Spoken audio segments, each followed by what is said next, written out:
Hello दोस्तों and welcome to the channel. आपके अपने फिजिक्स के चैनल पे मैं आपका स्वागत करता हूं।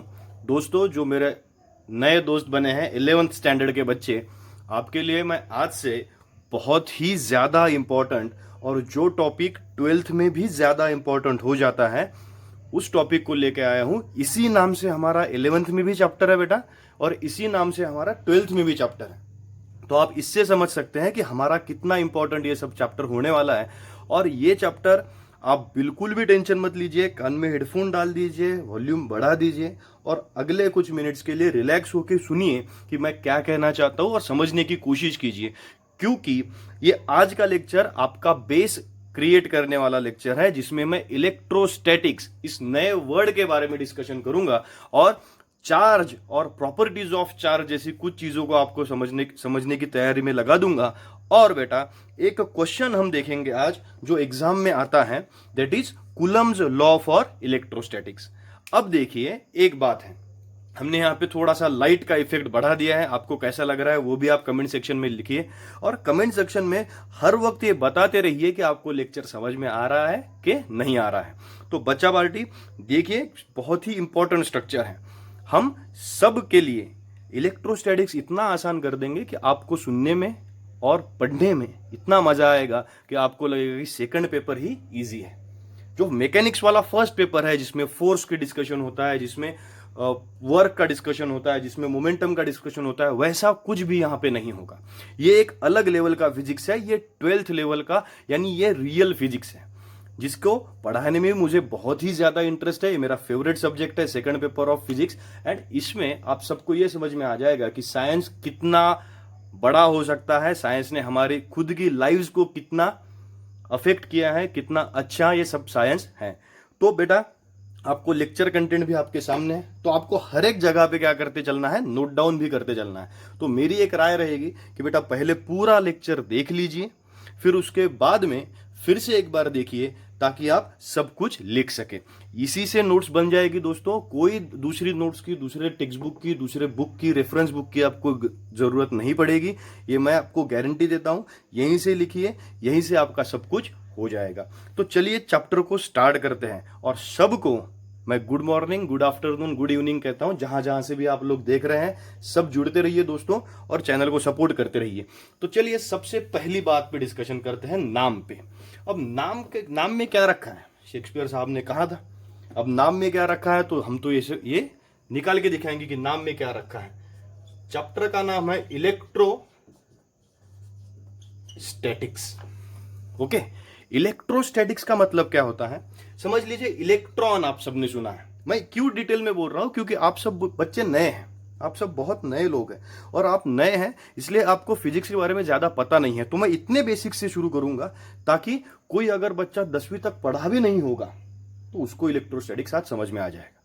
ओके बच्चा, तो सबसे पहले मेरे साथ में जुड़ने की कोशिश कीजिए और यस और नो कमेंट सेक्शन में लिखते रहिए। कमेंट सेक्शन का लाइक बटन भी फोड़ते रहिए दोस्तों, और अपने सारे दोस्तों को बताइए कि हमारा लेक्चर स्टार्ट हो चुका है। तो चलिए, इलेक्ट्रो यानी कह लेंगे हम इलेक्ट्रॉन। ओके, अब इलेक्ट्रॉन क्या होता है, तो इलेक्ट्रॉन होता है बेटा चार्ज। इलेक्ट्रॉन क्या होता है, चार्ज होता है। अब चार्ज क्या होता है, यहां से शुरू करना है। चार्ज हमने बचपन में सुना था कि आइदर पॉजिटिव होता है और निगेटिव होता है, लेकिन ये तो प्रॉपर्टी होगी। लेकिन चार्ज होता क्या है, चार्ज एक ऐसी एंटिटी है, एंटिटी यानी क्या, चार्ज एक ऐसी चीज है जो पॉजिटिव हो सकती है या निगेटिव हो सकती है। मैं ऐसा पकड़ के चार्ज आपको दिखा नहीं सकता कि ये उठा लिया चार्ज और ये चार्ज है बेटा, ऐसा नहीं हो सकता। तो चार्ज एक एंटिटी है विच इज आइदर पॉजिटिव और निगेटिव। ओके, न्यूट्रल चार्ज नहीं है, तो न्यूट्रॉन के बारे में बात नहीं होगी। तो हम चैप्टर में इलेक्ट्रॉन के बारे में बात करेंगे क्या, नहीं करेंगे। तो electron is out of the question.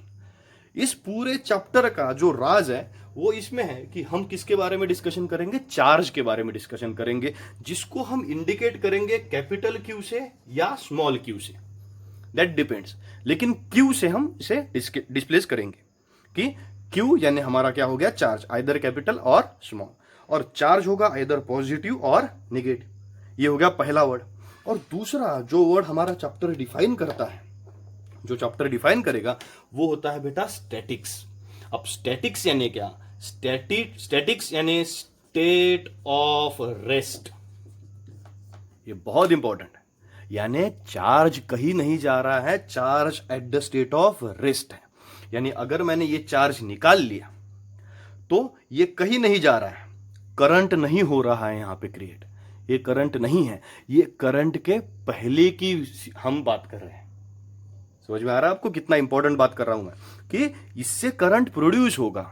ये करंट के पहले का सिनेमा चलेगा पूरा चैप्टर, कि करंट कैसे प्रोड्यूस होता है, तो ये सब उसके रीजंस रहेंगे। लेकिन अभी हमारा जो करंट क्रिएट करने वाला चार्ज बेटा है, वो चार्ज है eight the state of rest, either positive होगा और कैसा होगा, निगेटिव होगा। तो उसको स्पेरिकल ही ड्रॉ क्यों करता है? मैं क्यों ऐसा चार्ज आपके सामने कभी ड्रॉ नहीं किया? आपके किसी भी टीचर ने आपके सामने ऐसा चार्ज कभी ड्रॉ नहीं किया होगा। कभी कोई भी टीचर ने आपके सामने ऐसा भी चार्ज ड्रॉ नहीं किया होगा। क्यों ऐसा ही ड्रॉ किया था? एक बात चीज समझ लीजिए दोस्तों, कि हम जब क्वेश्चन पूछेंगे तभी आंसर मिलेगी। हमारा टीचर ड्रॉ करता है, हम भी उसको समझ लेते हैं कि नहीं ऐसा ही ड्रॉ करना है। बेटा एक आपको एक फ्री की नसीहत देता हूं, कि हमेशा क्वेश्चंस आपके दिल में क्रिएट होने चाहिए, ताकि हमें क्या मिलता रहे, उसका आंसर मिलता रहे। ऐसा क्यों चार्ज ड्रॉ करते हैं बेटा? क्योंकि चार्ज को स्पेरिकल समझा गया है। क्या समझा गया है? स्पेरिकल। कि चार्ज का शेप कैसा है, किसी ने देखा नहीं है, आंखों से किसी ने चार्ज देखा नहीं है, लेकिन ऐसा कंसीडर करते हैं कि चार्ज का जो शेप है वो कैसा है, स्पीयर वाला शेप है। अर्थ भी स्पेरिकल है दोस्तों, यानी देखिए फिजिक्स का टोन देखिए पूरा, ये स्पेरिकल फॉर्म के चार्ज के बारे में भी डिस्कशन करता है और अर्थ के बारे में भी डिस्कशन करता है, जो इससे हजारों करोड़ों गुना बड़ी है। और अर्थ की तो छोड़ो, सन के बारे में भी डिस्कशन करता है, जो अर्थ से भी लाखों गुना बड़ा है।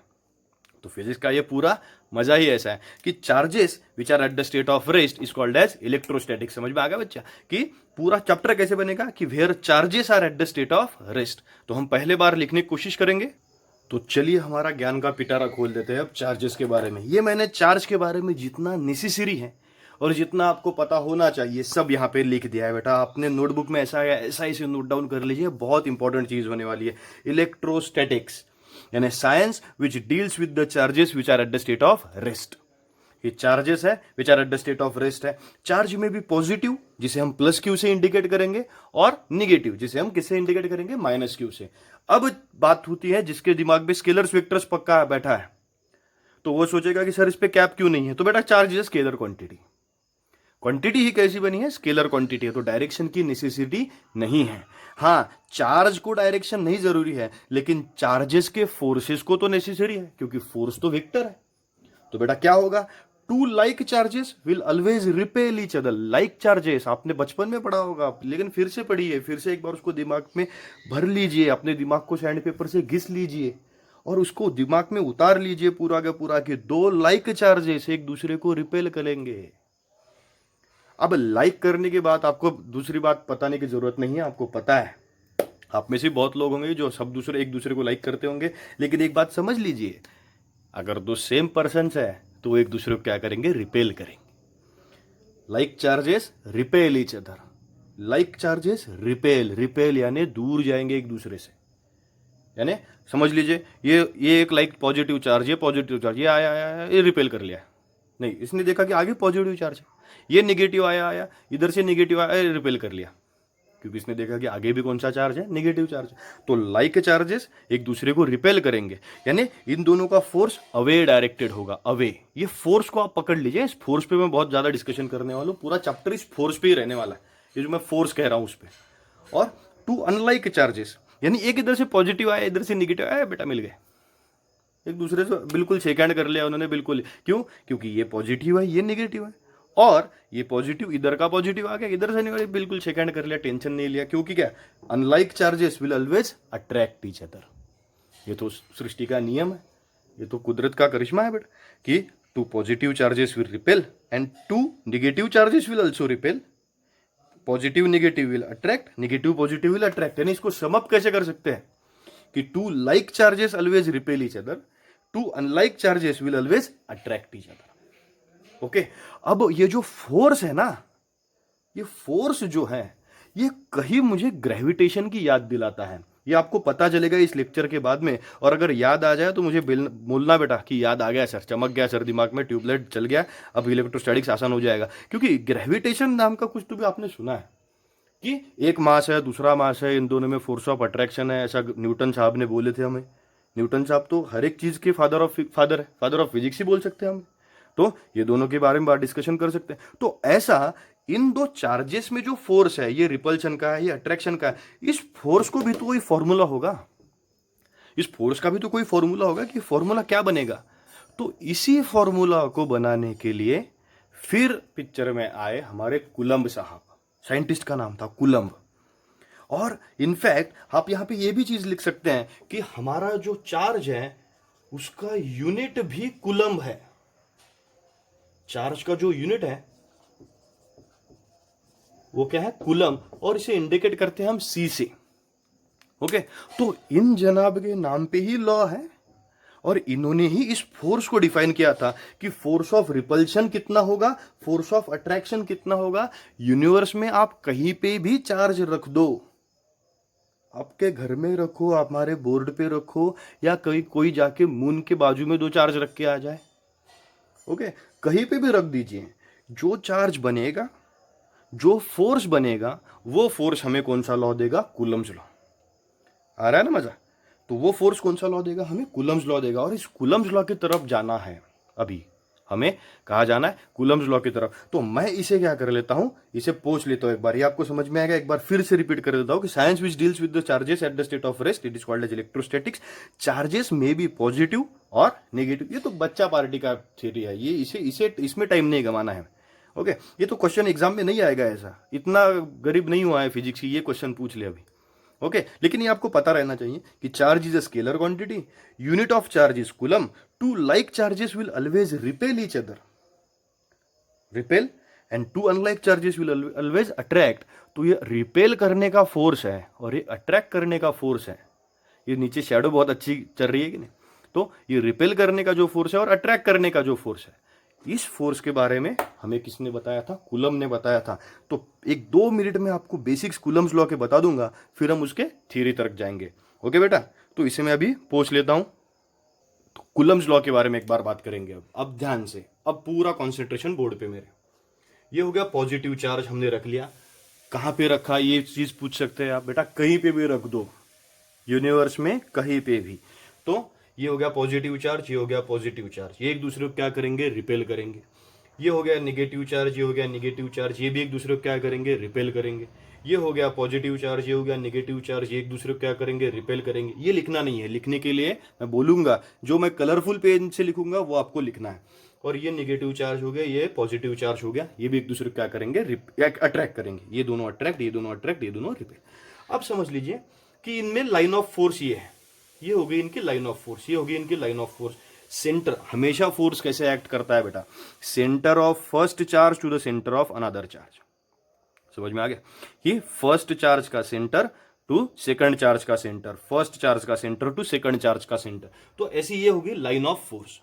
और ये फोर्स लाइन कैसे होगी, ये रिपल्शन की लाइन है, ये रिपल्शन की लाइन है, ये अट्रैक्शन की लाइन होगी, ये भी अट्रैक्शन की लाइन होगी। तो हमने आर नाम दे दिया, हमने आर किसको बोल दिया हमने, R, it is the distance between 2 charges.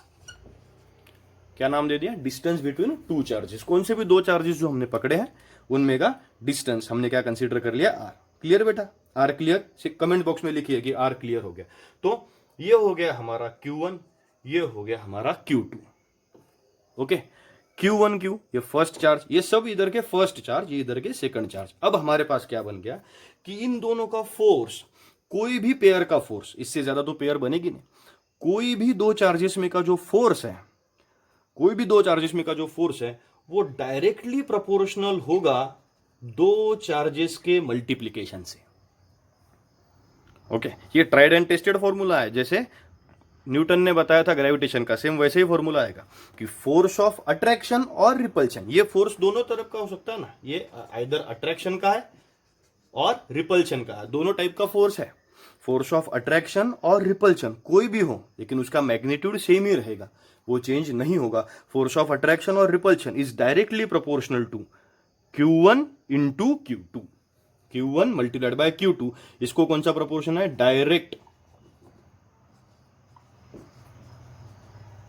Directly proportional. और दूसरी बात, force is inversely proportional to R square, यानी ये प्रोपोर्शन कौन सा है? Inverse. Force is inversely proportional to distance between two charges, उसका क्या? स्क्वायर, यानी force is inversely proportional to square of distance between two charges. Okay, यानी ये कौन सा प्रोपोर्शन बन गया? इनवर्स। हो रहा है ना क्लियर? यानी आर यानी डिस्टेंस बिटवीन टू चार्जेस बन गया, Q1 Q2 हमारे दो चार्जेस, कोई भी दो चार्जेस, यानी अगर प्लस प्लस हो गए तो कौन सा फोर्स होगा? रिपल्शन का होगा। माइनस माइनस हो गए तो कौन सा फोर्स होगा? रिपल्शन का होगा। अगर प्लस माइनस होगा तो कौन सा फोर्स होगा? अट्रैक्शन का होगा। माइनस प्लस हो गए तो कौन सा फोर्स होगा? अट्रैक्शन का होगा। इससे ज्यादा फोर्स बन ही नहीं सकते दुनिया में कहीं भी। आप अगर इंग्लैंड में भी सब पढ़ने जाओगे तो यही फोर्स मिलेगी, आप अगर मार्स पे भी पढ़ने जाओगे तो यही फोर्स मिलेगी, आप अगर हमारे यहाँ पे पढ़ोगे तो भी यही फोर्स मिलेगी। ओके, तो कोई चीज टेंशन लेने की बात नहीं है, यूनिवर्सल हमारा लॉ चल रहा है कि अट्रैक्शन ये बन गया रिपल्शन। तो force of attraction, force of repulsion, it is directly proportional to, यानी मैं लिख कैसे सकता हूं बेटा? इन दोनों को अगर मैंने कंबाइन कर लिया तो मैं कैसे लिख सकता हूं? Force is proportional to Q1 Q2 upon R square. हो गया लॉ, लॉ ही खत्म हो गया कि force is directly proportional to, यानी मेरे साथ पढ़िए, अब लॉ पढ़िए मेरे साथ में। यानी कैसा बेटा? फोर्स ऑफ अट्रैक्शन और रिपल्शन बिटवीन टू चार्जेस, हम इसे लिखेंगे लेकिन उससे पहले आपके दिमाग में पिक्चर क्लियर हो जानी चाहिए उसके बारे में कि फोर्स ऑफ अट्रैक्शन और repulsion between any two charges is directly proportional, it is directly proportional to product of charges, product of two charges and inversely proportional to square of the distance between two charges। हो गया, बन गया ना law. तो marks मिल भी गए हमें। कौन सा लॉ था? कूलम्स लॉ था। तो इसे बस अब हमें क्या करना है? स्टेटमेंट पे लिखना है। अब आप कहोगे सर प्रोपोर्शनलिटी का कांस्टेंट, कोई आपके पास का एक कोई होशियार बच्चा होगा, सर प्रोपोर्शनलिटी का ये निकालेंगे, इसमें हम क्या इंट्रोड्यूस करेंगे? कांस्टेंट। हाँ तो करेंगे ना बेटा, कांस्टेंट पे भी अलग डिस्कशन होगा उस पर। लेकिन पहले हम किस पे डिस्कशन कर रहे हैं? पहले हम डिस्कशन कर रहे हैं हमारे स्टेटमेंट पे। स्टेटमेंट क्या बनेगा? इसको निकाल के इज इक्वल टू का साइन डालेंगे और एक कांस्टेंट डाल देंगे। कांस्टेंट भी हमारा अलग रहता है यहाँ। तो कूलम्स लॉ ये है, Coulomb's law, force of attraction और रिपल्शन। एक बार लिखते हैं कूलम्स लॉ कि कैसा लिखा जाएगा एग्जाम। ओके, तो हम उसको एक बार लिखते हैं। आपको ये समझ में आ गया बेटा कि ये स्ट्रक्चर कैसे चलेगा? तो एक बार लिख के देखते हैं। चलिए देखिए, हमें एग्जाम में क्वेश्चन आया है ऐसा कि state and explain Coulomb's law in scalar format. अब स्केलर और वेक्टर फॉर्मेट क्या होते हैं? वेक्टर फॉर्मेट का लेक्चर अगला आएगा, उसमें आपको समझ जाएगा। लेकिन पहले आपको आया है कि state Coulomb's law, state and explain Coulomb's law. तो स्टेटमेंट हम बनाएंगे बेटा पहले, जो हमने पहले डिस्कस किया था। क्या? द फोर्स ऑफ अट्रैक्शन और रिपल्शन, इन दो चार्जेस को आप देखते रहिए। एक चार्ज है पॉजिटिव पॉजिटिव और दूसरी जगह पे है ये चार्ज है पॉजिटिव, ये है निगेटिव। तो जो पॉजिटिव पॉजिटिव है एक दूसरे से क्या हो गए? रिपेल हो जाएंगे। रिपेल होंगे यानी क्या? इसका ये फोर्स ये होगा, ये एक दूसरे को क्या करेंगे? अट्रैक्ट हो जाएगा। और इन दोनों में का डिस्टेंस कितना है? आर है। R is the distance between them.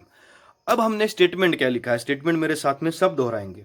The force of attraction और repulsion between two point charges at rest, यानी कोई भी दो charges which are at the state of rest, उनमें फोर्स कौन सा हो सकता है? आइदर अट्रैक्शन और repulsion, is directly proportional to, अब मैं मैथमेटिकली इसमें लिखने की कोशिश करूंगा, is directly proportional to product of magnitude of charges, यानी F is directly proportional to Q1 multiplied by क्या हो जाएगा? Q2।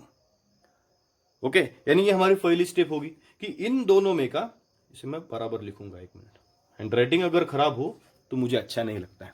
तो हम क्या करेंगे? It is directly proportional to product of magnitude of charges.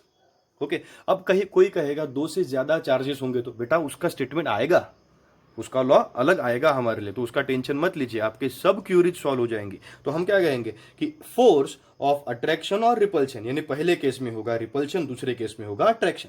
Force of attraction और repulsion between two point charges, it is directly proportional to product of magnitude of charges and inversely proportional to F is inversely proportional to square of the distance between them, square of the distance between charges, and this force will act along this joining line।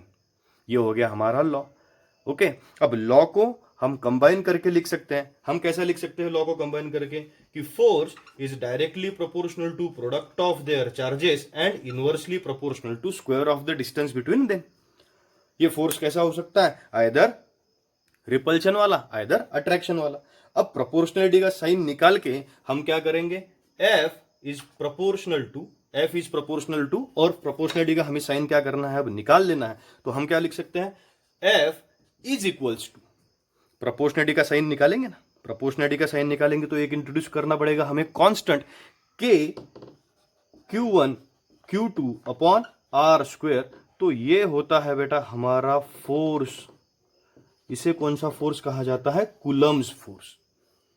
कौन सा force कहा गया, Coulomb's force कहा गया। That F is equals to K Q1 Q2 upon R square. क्या indicate कर रहा है, फोर्स ऑफ अट्रैक्शन और repulsion between 2 point charges which are at the state of rest is directly proportional to product of their magnitude and inversely proportional to square of distance between them. Okay, अब अगर आपको समझ में आ गया होगा तो बहुत ही अच्छी बात है। कोई कोई हमें पूछता है कि आपको कैसे पता चला कि ये डायरेक्टली प्रोपोर्शनल है या इनवर्सली प्रोपोर्शनल है। बेटा ये जो कूलम होता है ना, ये लॉ कैसे बनते हैं, हजारों एक्सपेरिमेंट्स करके उनके रिजल्ट्स पे से ये कंक्लूजन निकलता है। हजारों एक्सपेरिमेंट्स परफॉर्म होते हैं और उनके रिजल्ट्स पे से कंक्लूजन निकलता है कि भाई जहां पे फोर्स होगा वो फोर्स उनको मैग्नीट्यूड से डायरेक्टली प्रोपोर्शनल होगा और स्क्वायर ऑफ द डिस्टेंस से कैसा होगा, इनवर्सली प्रोपोर्शनल होगा। ओके, अब यहां पे एक चीज और ऐड होती है जो आपको ध्यान में रखनी है। हम के इस्तेमाल नहीं करते, हम इस्तेमाल करते हैं F इज इक्वल्स टू के के बजाय अब कांस्टेंट रिप्लेस होगा 1 upon 4 pi epsilon 0 Q1 Q2 upon R square. आपके चेहरे पे जो शिकन है उसे मैं दूर किए देता हूं। ये कौन सा सिंबल है, इस सिंबल को कहा जाता है, इसका जो प्रोनाउंसिएशन है वो है इप्सिलॉन। कोई इस्पाइलॉन कहता है, कोई इप्सिलॉन कहता है। जिसका टीचर जैसे प्रोनाउंस करता है वैसे स्टूडेंट प्रोनाउंस करते हैं। मैं उसे इस्प्लॉन कहता हूं अकॉर्डिंग टू स्पेलिंग, इस्प्लॉन। और ये क्या होता है, इसे कहा जाता है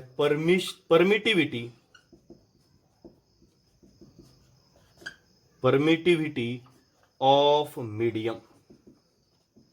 अब ये क्या होती है, आपको इस पे क्वेश्चन नहीं आएगा, आपको बस ये लॉ याद करना है, ये कि भाई हमारा फॉर्मूला जो है वो कैसा है, 1 upon 4 pi epsilon 0 Q1 Q2 upon R square. अब परमिटिविटी यानी क्या, परमिटिविटी होती है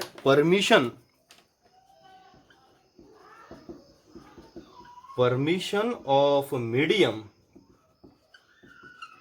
टू अलाउ फोर्स। सीधी सीधी बात, ये आपको मैंने सबसे इजी शब्दों में बता दिया।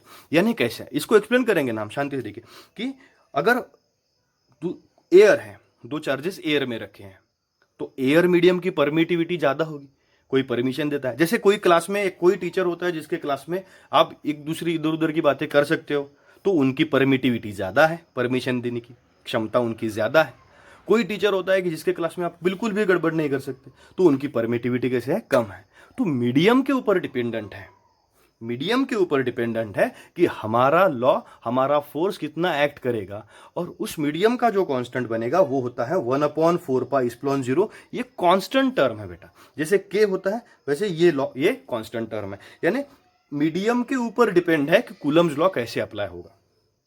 तो समेशन में यानी फाइनलाइज स्ट्रक्चर में हमारा फॉर्मूला क्या बन गया, F is equals to 1 upon 4 pi epsilon 0 Q1 Q2 upon R square. फिर epsilon is the permittivity of medium. और एग्जाम में आपको यहां तक लिखना पड़ता है, ये हमारा स्टैंडर्ड फॉर्मेट है। ये स्टैंडर्ड फॉर्मेट नहीं है क्योंकि हम के को इस्तेमाल नहीं करते, हमारा फॉर्मेट होता है 1 upon 4 pi epsilon 0, this is our constant. ये हमेशा याद रखिए, तो याद हो जाएगा बेटा, याद रहेगा कि नहीं रहेगा कमेंट सेक्शन में लिखते रहिए।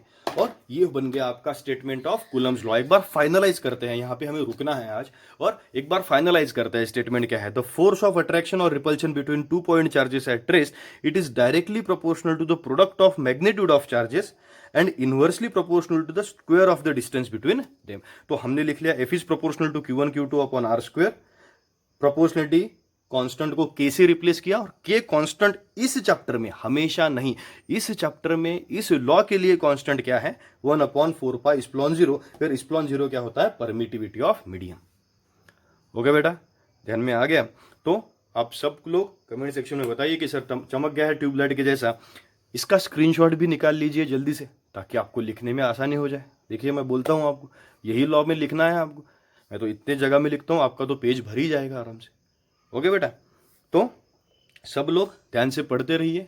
और एक बात जाते जाते आप सबको बताना चाहूँगा कि बेटा मेहनत करते रहिए। अगर मेहनत की आदत हमें लग जाएगी तो इंसान का शरीर भी मेहनत ही मांगता है।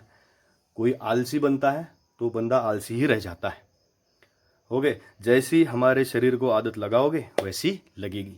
तो मेहनत करेंगे तुम भी, हम भी, और मिलके पढ़ेंगे बेटा। आप पढ़ते रहिए, मैं पढ़ाता रहूँगा बेटा। चैनल को लाइक कीजिए, शेयर कीजिए, सब्सक्राइब कीजिए, सबको बांट दीजिए। इलेक्ट्रोस्टैटिक्स इतना मज़ेदार होने वाला है कि आप सोच भी नहीं सकते। तो बने रहिए चैनल के साथ में, और इसको लिख के मुझे भेजते रहिए ताकि मैं समझ सकूँ कि आप होमवर्क कर रहे हैं। ओके बेटा, thank you, stay safe, stay healthy. Okay.